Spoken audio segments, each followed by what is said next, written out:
So why is it that none of these leaders are offering secession as a possible solution?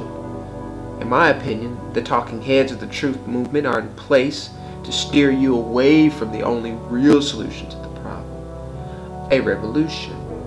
A revolution in the form of secession would do the most damage, and if founded correctly could become a model for freedom and liberty, what America once was.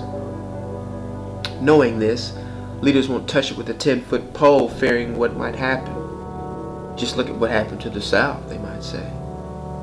People need to understand their power and authority over the government that they created.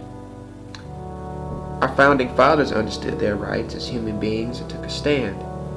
They courageously marched against the British Empire with the odds stacked against them.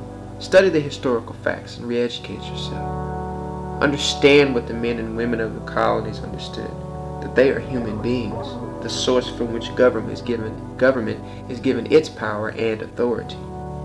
If you had the power to create it then, certainly you still have the power to create it anew now. World and religious leaders are calling for world peace. They believe that they somehow possess the power to make the world a better place. They envision a world without war, religious tolerance, and adequate resources available for all people. While the proposals and plans sound good, the leaders fail to realize that peace will only come to earth when Jesus Christ returns and completes his defeat of Satan.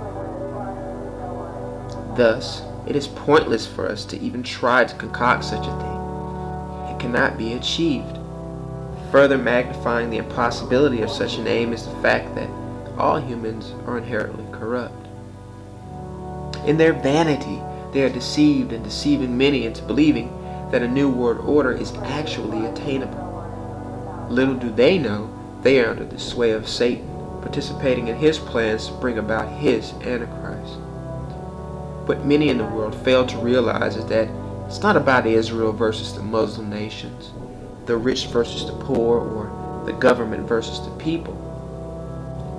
According to biblical prophecy, Jesus Christ and his followers are the enemy.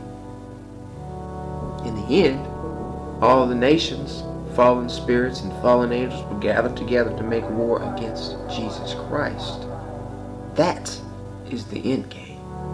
That is the climax of everything that is happening in the world. It's to that end.